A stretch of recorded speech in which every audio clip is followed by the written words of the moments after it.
గీత చదివినప్పుడు అది వంటికి ఎక్కాలి కూడా కదండి. అవును. ఇప్పుడు డాక్టర్ గారి దగ్గరికెళ్తారు మీరు. హ్మ్. డాక్టర్ గారి దగ్గరికెళ్ళినప్పుడు డాక్టర్ ఏం చేస్తారు? మీకు ఈ మెడిసిన్ ఏసుకోండి అని ఇస్తారు. ఆ! దాంతో పాటు ఇవివి తినకూడదు అని ఒక లిస్ట్ ఇస్తారు మనకి. అవును ప్రభుజీ. డాక్టర్ ఏమంటాడంటే, హ్మ్. ఇవి తినటం ఆపేస్తేనే హ్మ్. నీకీ మెడిసిన్ పనిచేస్తది. అవునా కాదా అవును. చెప్పండి? అవును. ఇప్పుడు మీరు నాకు అడిగారనుకోండి, ప్రభుజీ మెడిసిన్ మెయినా? ఇవి ఆపేయటం మెయినా? అని నేను మిమ్మల్ని అడిగాననుకోండి మీరేం చెప్తారండి? మెడిసినే మెయిన్ అని చెప్తా నేను. మెడిసినే మెయినా? హ్మ్. ఆపటం మెయిన్ గాదు గదా! కాదు. దాని బదులు ఇంకో ఫుడ్ తినొచ్చు. కానీ మెడిసిన్ ఆపితే అది తగ్గదు గదా ప్రభుజీ. అహా! ఆ! నేను అడిగే ప్రశ్న ఏంటి హ్మ్. అంటే, హ్మ్. ఇప్పుడు ఈ మెడిసిన్ మెయిన్ అనుకున్నామనుకోండి, ఆ! ఈ మెడిసిన్ యేసుకుంటూ డాక్టర్ తినొద్దు అన్న విషయాలు గూడా తింటూ ఉన్నామనుకోండి, మనకి మెడిసిన్ శరీరం పైన పనిచేస్తదా? పనిచేయదు. 2 మెయినే కదా! అవును. ఎంత మెడిసిన్ మెయినో, హ్మ్. హ్మ్. అంతే పథ్యం కూడా మెయిన్. మెయిన్. అవును. అవునా కాదా? అవును. అలానే ఎంత మనం గీత చదవటం ముఖ్యమో, హ్మ్. అంతగా ఏవైతే గీత వద్దు అని అంటుందో వాటిని దూరంగా పెట్టటం కూడా ముఖ్యమే. ఓకే. మనం ఓకే. ఎప్పుడైతే మాంసాహారం, మద్యం, మాదక ద్రవ్యాలు, హ్మ్. జూదం ఆపటం వల్ల ఏమవుతుంది అంటే, హ్మ్. మెడిసిన్ ఏదైతే మనం తీసుకుంటున్నా, గీత అధ్యయనం చేస్తున్నామో, జపం చేస్తున్నామో, పూజ చేస్తున్నామో, ఆరాధన చేస్తున్నామో, హ్మ్. అది మనకి ఒంటికెక్కుతుంది. ఓకే. మనకి ఏంటి తత్వము అని అర్థమవుతుంది. హ్మ్. లేకపోతే హ్మ్. అర్థం కాదు. హ్మ్. ఎందుకంటే ఈ డీపర్ స్పిరిచువల్ సైన్సెస్ అర్థం చేసుకోవాలంటే మనం సత్వగుణంలోకి రావాలి. హ్మ్. సత్వగుణం అంటే ఎటువంటి జీవహింస, ప్రాణిహింస, స్వయం హింస. ఇప్పుడు చూడండి, మాంసాహారం తినటం అంటే వేరే వాడిని హింసించటం. అవును. మాదక ద్రవ్యాలు, సిగరెట్, మందు, ఇప్పుడు చూడండి, ఈ శాస్త్రం వరకు చెప్పాల్సిన అవసరం లేదండి. హ్మ్. సిగరెట్ డబ్బా పైనే చూపిస్తుంది స్మోకింగ్ కాజెస్ క్యాన్సర్. అవును. మీరు సినిమాలలో ఒక చిన్న వాడు మందు బాటిల్ చూపించాడంటే పక్కన smoking and drinking is dangerous to health అని అంటారు. అవును ప్రభుజీ. ఒకటి, మీరు వేరే వాళ్ళనైనా హింసిస్తున్నారు, మీ శరీరాన్ని మీరు స్వయంగానే హింస హ్మ్. పెట్టుకుంటున్నారు. ఎక్కడైతే హింస ఉన్నదో హ్మ్. అక్కడ ధర్మం ఉండలేదు. ఆ! మొన్న మేము ఒక విషయంలో చెప్తున్నాం అనమాట. హిందూ అంటే అర్థమే హ్మ్. హింసకి ఎంతో దూరంగా ఉండేవాడే హిందువు. హ్మ్. అది హిందువు యొక్క అర్థం. ఓకే. ఓకే. కాబట్టి మాంసాహారం తిని గీత చదవచ్చా అని హ్మ్. అంటే ఫస్ట్ మాంసాహారం బంజేయండి. హ్మ్. ఇప్పుడు ధనుర్మాసం వస్తుంది. తర్వాత కొత్త సంవత్సరం వస్తుంది. ఒక ఆ! సంకల్పం తీసుకోండి. సర్లే ఎవరైనా అంటారండి మేము తినకపోతే చచ్చిపోతామని? అలాంటి వాళ్ళు ఎవరైనా ఉంటారా అండి? లేదు. లేదు గదా! లేదు. అదేమి నేను ఇప్పుడు ఊపిరి పీల్చుకుపోతే చచ్చిపోతాను అని అంటే ఓకే. పర్వాలేదయ్యా ఊపిరి పీల్చుకో అని చెప్తా. అవును. నీళ్ళు తాగకపోతే చచ్చిపోతాము. సరే పర్వాలేదు అది కూడా ఒప్పుకుంటా. నేను వేరే ప్రాణిని చంపి తినకపోతే చచ్చిపోతాను అనేవాడు ఉంటాడా అండి ఎవరైనా? లేదు. లేరు ఉండరు. కదా! ఉండరు. హ్మ్. కాబట్టి అది నీ ప్రాణం పైకి రావట్లేదు. హ్మ్. కాబట్టి వేరే వాళ్ళ ప్రాణం తీయకు. హ్మ్. హ్మ్. కాబట్టి ఓకే. మనం ఒక సంకల్పం తీసుకుందాం. హ్మ్. మంచిగా ధార్మికంగా ఉండడానికి ప్రయత్నం చేద్దాం. హ్మ్. ఎందుకు మీకు ఈ విషయాలు చెప్తున్నానంటే, ఒకళ్ళు ఇటీవల మాకు చెప్పారు. ఒక కంపెనీలో పనిచేసే 250 మంది ఎంప్లాయీస్ ఆ! మన వీడియోస్ వల్ల మాంసాహారాన్ని మానేసిన వాళ్ళు ఉన్నారట. అవును. అవును. కాబట్టి అందుకోసమే మనం మళ్ళీ చెప్తున్నాం. ఎందుకంటే జనాలకి పాపం తెలీదు. తెలీదు. ఇప్పుడు ఉండే ప్రవచనకర్తలు కూడా ఎలా తయారయ్యారంటే, ఏం తిన్నా పర్వాలేదు, మీరేం చేసినా అంతే. పర్వాలేదు, అన్నీ వీటికి వాటికి సంబంధం లేదు, అది ఇది అంటున్నారు. అవును. కానీ అలాంటి వాళ్ళున్నప్పుడు మనకి ధర్మం ఏంటో తెలిసినప్పుడు మనం కరెక్ట్‌గా చెప్పాలి కదా! అది హ్మ్. మన హ్మ్. కర్తవ్యం కదండీ! అవును ప్రభుజీ. కాబట్టి అందుకోసం చెప్తున్నాను. హ్మ్. హ్మ్. కాబట్టి మంచిగా ధార్మికంగా ఉండండి. ఆహ్, మంచి భగవంతుడి యొక్క కృప పొందే విధంగా ఉండాలి. హ్మ్. కాబట్టి గీత చదవండి. గీత చదివిన విషయాలు ఎప్పుడైతే మనం అర్థం చేసుకుంటామో అప్పుడు మన చెడలవాట్లన్నీ కూడా ఒకదాని తర్వాత ఒకటి పోతాయి. హ్మ్. దాంట్లో ఎటువంటి సందేహం లేదు. ప్రభుజీ, ఇప్పుడు ఆహార నియమాలైతే పాటించాలి ఆధ్యాత్మికంగా మనం ఉన్నప్పుడు, మన ధర్మ ప్రకారంగా శాస్త్రంలో ఏం చెప్పబడిందో అని అన్నారు. అయితే ఆహార నియమాలు పాటించడం వరకు ఓకే గానీ, ఆహారం కూడా తినకుండా అంటే ఉపవాసం. తినకుండా పూజలు చేయమని అలా ఉందా మన ధర్మంలో అంటే ఏం చెప్తారు? మీకో విషయం తెలుసా? ఇప్పుడు ఒక పెద్ద థియరీ నడుస్తుంది. మీరు ఇంటర్నెట్‌లో చూడండి ఈ విషయం గురించి. హ్మ్. ఎంత మనం తక్కువ తింటే అంత మన ఆరోగ్యం బావుంటది. అవును. మీకొక సైంటిస్ట్, అవార్డ్ విన్నింగ్ సైంటిస్ట్‌లు ప్రతిపాదన చేసింది 15 రోజులకు ఒకసారి కానీ ఉపవాసం ఉంటే మొత్తం క్యాన్సర్ సెల్స్‌ని తినేస్తుంది బాడీ అని. ఫుల్ బాడీ డీటాక్స్ అయిపోతుంది అని. హ్మ్. 15 రోజులకు ఒకసారి వచ్చేది ఏకాదశి. ఏకాదశి. మనం ఏకాదశి ఉపవాసం ఉండండిరా అంటే, దేవుడు అలా ఉండమన్నాడా? ఆ! ఇది చేయమన్నాడా? అని అంటారు. కానీ వెస్టర్న్ సైంటిస్ట్ వచ్చి do this fasting and you will be cancer cells will be gone అనగానే ఓహ్! వావ్! అని అంటారు మన వాళ్ళు. అది మన దగ్గర ఉండే ఒక మూర్ఖత్వం అంటారు చూడండి. హ్మ్. హ్మ్. అమాయకత్వము, అజ్ఞానము అని అనొచ్చు మనం. హ్మ్. కాబట్టి మన శాస్త్రం ఏదైతే చెప్తుందో అది జాగ్రత్తగా ఆచరించటం వల్ల మనకు తెలుస్తుంది. ప్రతిదీ ప్రశ్నించాల్సిన అవసరం లేదండి. హ్మ్. మనం ఏం చేయాలంటే ఫస్ట్ ఆచరించాలి. ఆ! ఇప్పుడు మీకు స్కూల్లో అడ్మిషన్ ఇచ్చారనుకోండి, యూనిఫామ్ వేసుకోనండి, సాక్స్ ఈ కలర్లో ఉండాలి, షూస్ ఇలా ఉండాలి, పాలిష్ చేసుకొని రావాలి, హ్మ్. హెయిర్ స్టైల్ ఇలా ఉండాలి, ఆడపిల్లలు అయితే జడ వేసుకొని రావాలి అని చెప్తారు. అవును. ఎందుకు జడ వేసుకోవాలి, ఎందుకు యూనిఫామ్ వేసుకోవాలి, ఎందుకు షూ పాలిష్ చేసుకోవాలి, ఇవన్నీ అడగాం. అడగం. చెప్పింది చేస్తాం. అవును. చెప్పినప్పుడు స్కూల్లోకి వెళ్ళినప్పుడు ఇది అందరూ కామన్గా ఉండడానికి, ఇది డిసిప్లిన్గా ఉండడానికి, మనకి బాధ్యత నేర్పించడానికి, క్లీన్లీనెస్ నేర్పించడానికి, హ్మ్. ఒక యునైటెడ్ కాన్షియస్నెస్ రావడానికి, ఇవన్నీ ఎప్పుడు వస్తాయి? హ్మ్. ఆచరిస్తూ ఉన్నప్పుడు 10 మందిని చూస్తున్నప్పుడు వస్తాయి. హ్మ్. కానీ మన లోపల ఏమైపోయింది? ఫస్ట్ ఏం చేయాలన్నా సరే ప్రశ్నించడం ప్రారంభం చేసాం. ఇది చేయండి రా, ఎందుకు చేయాలి, ఇది చేస్తేనే దేవుడు కరుణిస్తాడా, ఇది చేస్తేనే ఇది అవుతుందా, లేకపోతే అవ్వదా? హ్మ్. ప్రతిదానికి ఆన్సర్ ఉంటుందండి. హ్మ్. కానీ ఎవరికి చెప్తాము? ఎవరైతే వినయంగా ఆచరిస్తున్నారో అటువంటి వారికి చెప్పచ్చు. అవును. మూర్ఖంగా వాదించేవాడికి చెప్పలేము. హ్మ్. కాబట్టి ఉపవాసం ఎందుకోసము, ఇలా వ్రతం ఎందుకోసము, లేదా ఒక పూజా విధానం ఎందుకోసము అని అంటే అది మనల్ని భగవంతుడి దగ్గరికి తీసుకెళ్తుంది. భగవత్ ప్రీత్యర్థం. హ్మ్. మన మన ఆరోగ్యం బాగుండటం ఇవన్నీ సెకండరీ. అవును. కొన్ని నియమాలు శాస్త్రములు చెప్పాయి, ఈరోజు హ్మ్. ఇలా ఉండండి, ఈరోజు ఇలా ఉండండి అని. హ్మ్. మన పెద్దలు చెప్పిన మాట, పెద్దల మాట పెరగన్న మూట అంటాం కదండి. అవును. అవును. పెద్దలు చెప్పిన మాటే పెరగన్న మూట అంటే శాస్త్రం చెప్పిన మాట ఇంకెంత మంచిది చెప్పండి. అవును. కాబట్టి ఆచరించడం ప్రధానం. హ్మ్. ఒకసారి ఆచరించటం ప్రారంభం చేస్తే మనకి ఎవరిని అడగకుండా తెలిసిపోతుంది ఎందుకు చేయమన్నారు, ఏంటి ఆ బెనిఫిట్స్ మనమే చూస్తాం. హ్మ్. ఇప్పుడు ఒక ఆహార నియమాన్ని చెప్పామనుకోండి, దాన్ని ఆచరిస్తూ ఉన్నప్పుడు కన్సిస్టెంట్గా మనకు తెలుస్తుంది, అరే మన జీవితం ఎలా మారింది, మన క్లారిటీ ఆఫ్ మైండ్, థాట్, మన జీవన శైలి, మనం మాట్లాడే విధానం, మన ఆలోచనలు, మన స్ట్రెస్, మన డిప్రెషన్, మన యాంగర్ అవన్నీ ఎట్లా తగ్గుతుంది. హ్మ్. లేదు నాకు ప్రూవ్ చేయి తర్వాత మానేస్తానంటే ఎలా చెప్పండి? అవును. కాదు కదా. కాదు. ఇప్పుడు ఇప్పుడు ఇంజనీరింగ్ కాలేజ్లో ఒకటి జాయిన్ అవుతున్నాడు, హ్మ్. నాకు జాబ్ ఇస్తేనే నేను జాయిన్ అవుతా అంటాడా? అన్నారు. నువ్వు జాయిన్ అవ్వు, నువ్వు చదువు, అవును. అప్పుడు నీకు జాబ్ వస్తుంది. వస్తుంది. అంతే కదా. అంతే. ఫస్ట్ నాకు ప్లేస్మెంట్ ఇవ్వు తర్వాత జాయిన్ అవుతానంటే ఎలా అండి? అవును.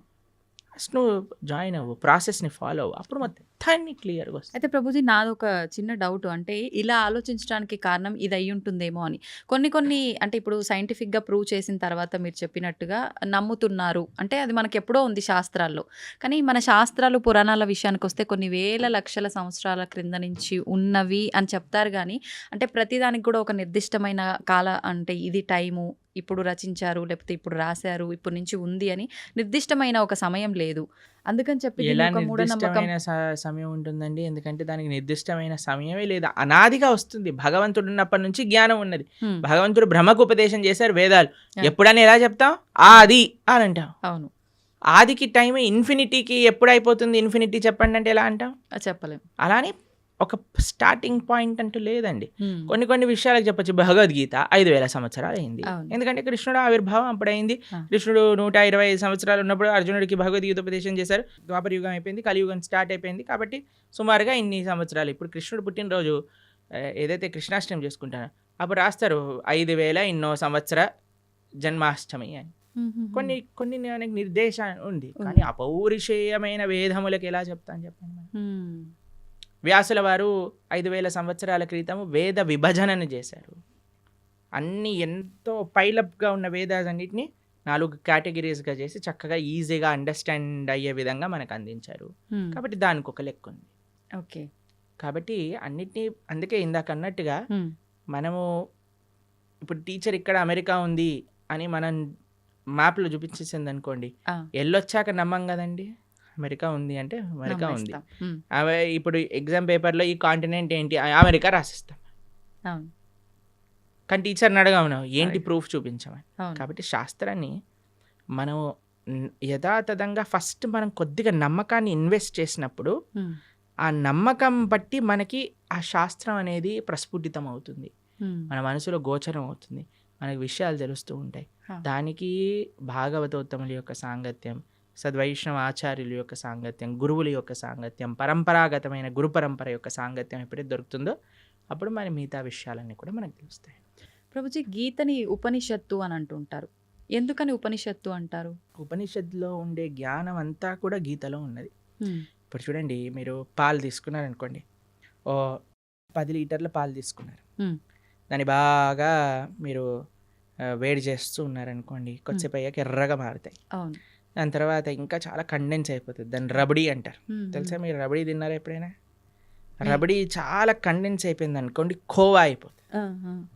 ఖోవాతో బిల్లలు చేశారనుకోండి, చాలా అద్భుతంగా ఉంటుంది. ఖోవా బిల్లలు తిన్నారా ఎప్పుడైనా? అవును, తిన్నాను. చూడండి, ఇంత పాలు కండెన్స్ అయ్యి రబడీ కండెన్స్ అయితే కోవా బిల్లలు అయ్యాను అనుకోండి, ఎంత స్వీట్గా ఉంటుంది. అవును. అలా శాస్త్రములు ఎన్నో ఉన్నాయి. వాటి యొక్క సారాంశం ఉపనిషత్తులు. ఉపనిషత్తుల యొక్క సారాంశం గీత. ఓకే. సర్వోపనిషదో గావో దోగ్ధా గోపాలనందన. అన్ని ఉపనిషత్తులు కూడా సర్వోపనిషదో గావు, అన్ని ఉపనిషత్తులు కలిపి ఒక ఆవు అనుకుంటే, దుగ్ధా గోపాలనందన, ఆ ఆవు యొక్క పాలు ప్రీతికి పార్థో వత్సః అంటే అర్జునుడు ఒక దూడగా చేసుకొని మన కోసం అందించిన పాలే గీత. గీతామృతం మహత్ అని.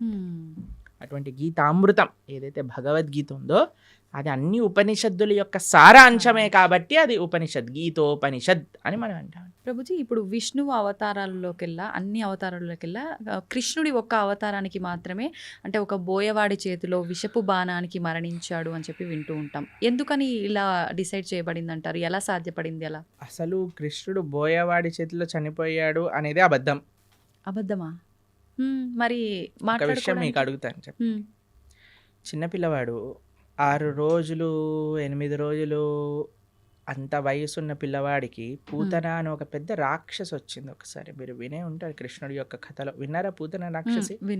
21 మైళ్ళు ఉండేది ఆ రాక్షసి. ఎంత పిల్లవాడు 6 రోజులు. అటువంటి పిల్లవాడిని పట్టుకొని అలాంటి పూతన సంహారం 6 రోజులకి చేసిన కృష్ణుడు. 21 మైళ్ళు ఉండే రాక్షసి. తృణావర్త, శకటాసుర, కేశి, అరుష్టాసుర, ప్రలంబాసుర, వత్సాసుర, ధేనుకాసుర, ఇలాంటి అసురులందరినీ, అఘాసుర, వ్యోమాసుర, ఇటువంటి అసురులందరినీ చిన్న వయసులో, చిన్న పిల్లవాడు ఇలా బొమ్మలతో ఆడినట్టుగా, చిన్నపిల్లలు యానిమల్ బొమ్మలను ఆడతారు చూడండి, అవి చిన్న పిల్లవాడు తీసుకొని ఇలా పడేశాడు అనుకోండి, ఆ డైనోసారస్ వెళ్ళి అలా గోడకి ఎత్తుక్కుంటుంది. అలా చిన్నపిల్లలు, ఇంత దేవతలందరూ, బ్రహ్మాది దేవతలందరూ వణికిపోయి అసురులందరూ చిన్నపిల్లవాడిగా కృష్ణుడు సంహరించేశాడు. కాళీయ అనే విషపూరితమైన సర్పం పైన నృత్యం చేసి కాళీయుడిని తరింపజేశాడు ఆయన. కస్యానుభావో నదేవ విద్మహే తవాంగ్రిరేణు స్పర్శాధికార. కాళీయుడిని అనుగ్రహించిన కృష్ణుడు ఒకసారి మొత్తం కారు చిచ్చు మొత్తం అరణ్యంలో అంతా మంట పెట్టుకుంటే అనేసరికి మొత్తం మంటంతా ఆయన లోపలికి వెళ్ళిపోయింది. గోవర్ధనగిరి 21 మైళ్ళు ఇప్పుడు మనం చూస్తున్నాం. బృందావనంలో ఆనాటికి ఎంతో ఉండేది. గోవర్ధనుడికి ఒక శాపం ఉంది, రోజు ఆవగిందంతా తక్కువైపోతావు అని. అందుకోసం ఇప్పుడు చూస్తే కృషించిపోయింది. కానీ కృష్ణుడు ఉన్నప్పుడు ఇంకా మహిమాన్వితంగా ఉండేది. అటువంటి పర్వతాన్ని 7 రోజులు 7 రాత్రులు చిటికని వేలిపైన, ఎడమ చేతి చిటికని వేలిపైన పట్టుకున్న కృష్ణుడు ప్రవాసన అనే ఒక పర్వతం ఉండేదండి. ఒక పెద్ద మౌంటైన్ పై నుంచి లాంగ్ జంప్ చేస్తాడు ఆయన. లాంగ్ జంప్ చేసినప్పుడు సేఫ్ ల్యాండింగ్ అవుతుంది ఆయనకి. మీకు ఇంకో విషయం చెప్తాను. యమలోకానికి వెళ్ళి వాళ్ళ గురువు గారి యొక్క శిష్యుడిని పట్టుకొని వస్తాడు కృష్ణుడు. అటువంటి శిష్యుడికి ఎప్పుడైతే కృష్ణుడు వెళ్ళి యమలోకంలో శంఖం పూరించాడో, యమధర్మరాజు పరిగెత్తుకుంటూ వచ్చి, అయ్యా నీకేం కావాలో చెప్పు అనగానే, మా గురువు గారి శిష్యుని వదిలేసి అనగానే తీసుకొచ్చి, అయ్యా తీసుకోండి, నువ్వే ప్రపంచానికి సొత్తు, నువ్వేం కావాలన్నా ఇస్తాను అని యమధర్మరాజు ఇచ్చేసి. అటువంటి కృష్ణుడికి ఒక బోయవాడు బాణాన్ని పాదాలకు. మీరు ఒకసారి ఆలోచన చేయండి, ఒక పాదానికి, ఒక ఫీట్కి ఎవరికైనా బుల్లెట్ తగిలింది అనుకోండి, చనిపోతాడా? చనిపోరు. కాకపోతే కాలు మన సీరియళ్లలో పాయింట్ బ్లాక్ లో బుల్లెట్ పోయినా సరే వాడు నెక్స్ట్ మినిట్ వాళ్ళ భార్య ప్రార్థన చేయగానే లేచి నించుంటాడు.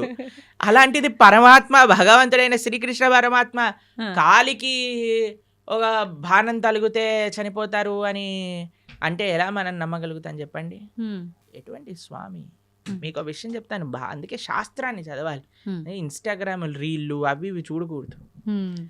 భాగవతం ఏం చెప్తుంది అంటే, కృష్ణుడు అలా ఒక పెద్ద చెట్టు కింద శంఖచక్ర గదా పద్మములతో ఇలా విశ్రమించి ఉన్నాడు.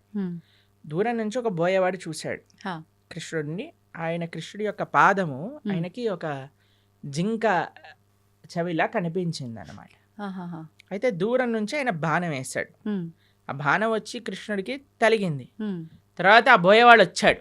హ్మ్. ఇప్పుడు బాణం వేసాక చూస్తాడు కదండి, గురి అవునవును. తలిగిందా, ప్రాణం తగలలేదు. చూసుకోవచ్చా హ్మ్. అని కృష్ణుడి దగ్గరికి వస్తాడు. హ్మ్. ఓ కృష్ణ పరమాత్మ సాక్షాత్తుగా కృష్ణుడు అని దర్శిస్తాడు. హ్మ్. 3 ప్రదక్షిణలు చేస్తాడు హ్మ్. కృష్ణుడికి. కృష్ణుడు అంటే అయ్యా నీకు మోక్షాన్ని ఇచ్చేస్తున్నాను ఆ! అని, నువ్వు నా విరమణ చేసే నేను లీలలో, నా హ్మ్. అంతర్ధానం అయ్యే లీలలో నువ్వు కూడా నీ యొక్క కాంట్రిబ్యూషన్ ఇచ్చావు ఓకే. కాబట్టి ఓకే. నీకు మోక్షాన్ని షూట్ చేసిన వాడేమో మోక్షానికి ఇచ్చేసాడు ఆయన, ఆ! ఈయనేమో శరీరాన్ని చనిపోతాడా? విడిచిపెట్టేశారంటే ఎంత విచిత్రం చూడండి. దాని అవును. తర్వాత ఏదో ఆ బాణం అలానే ఉంది. హ్మ్. స్వామి అన్నీ ఇంకా అవతార పరిసమాప్తి చెయ్యాలి అని అనుకునే సమయంలో దేవతలందరూ, వారి కోసం కదండి కృష్ణుడు ఆవిర్భవించింది, అందరు దేవతలు వచ్చి పైనుంచి పుష్పవృష్టి కురిపిస్తున్నారనమాట. తండ్రి నా కోసం నువ్వు అవతరించావు, కృతజ్ఞతలు కృతజ్ఞతలు అని అందరూ కృష్ణుని స్తోత్రం చేస్తుంటే, హ్మ్. కృష్ణో స్వదాగోపకతే ధర్మ జ్ఞానాభి సహ, కృష్ణుడు హ్మ్. శరీరాన్ని వదిలేసి ఇక్కడేదో తర్వాత ఆయన ఆత్మ పైకి వెళ్ళిపోయింది అలాంటిది ఏం ఉండదండి. హ్మ్. ఆయన స్వయంగా శరీరం పూర్తి శ్రీకృష్ణ పరమాత్మ, ఆయనకి ఆత్మ వేరు శరీరం వేరు కాదండి. హ్మ్. కృష్ణుడు మనలాగా జీవుడు, హ్మ్. పంచభౌతికమైన దేహం కాదండి. జన్మ కర్మచ మే దివ్యం. ఆ! ఆయన జన్మ దివ్యం, ఆయన కర్మ దివ్యం, ఆయన శరీరం దివ్యం. ఆయన ఎలా అయితే ఆ చెట్టు కింద కూర్చున్నారో అలానే హ్మ్. శరీరంగా ఆయన యొక్క ధామానికి చేరుకున్నారు కృష్ణ పరమాత్మ. హుహుహు. ఎప్పుడు ఆయన అవతార పరిసమాప్తి చెయ్యాలి ఆయన ఆ సంకల్పం చేసేసుకున్నారు. చేసేసుకున్నప్పుడు. ఓకే. కాబట్టి ఆ బోయవాడి చేతితో చనిపోయాడు అనేది పెద్ద అబద్ధం. హ్మ్. ఇప్పుడు ఇక్కడ అంటే ఈయనకు మోక్షం కల్పించడం కోసమే ఆ బాణం తగలడమా ప్రభుజీ? లేదంటే రాముడు వాలిని చెట్టు చాటు అది నుంచి కూడా అబద్ధమే. చంపటము ఇదంతా? ఎందుకంటే వాలి చనిపోయే ముందు రాముడికి క్షమాపణ అడిగి, అయ్యా నువ్వు చేసింది ధర్మమే హ్మ్. అని వాళ్ళ కుమారుడిని రాముడికి సరెండర్ చేయించి వెళ్ళిపోతాడు. హుహు. కాబట్టి భగవంతుడికి మనలాగా every action as equal and opposite reaction లాంటివి ఉండదు. స్వామి దగ్గర పనిచేయవండి. ఓకే. కానీ ప్రతి స్వామికి ఒక్కరు కర్మ ఉండదు. అదే అదే ఉదాహరణగా అంటున్నా కదా, తీసుకుంటారు. మనకి హ్మ్. మనం WhatsApp university, Instagram college, Facebook tuitions ఇవన్నీ తీసుకుంటాం కాబట్టి మనం ఇలా తయారయ్యాం. హ్మ్. హ్మ్. కానీ శాస్త్రంగా అర్థం చేసుకోవాలి మనం. హ్మ్. కావున కృష్ణుడికి భగవంతుడికి పుట్టుక ఉండదు, భగవంతుడికి మరణం ఉండదు.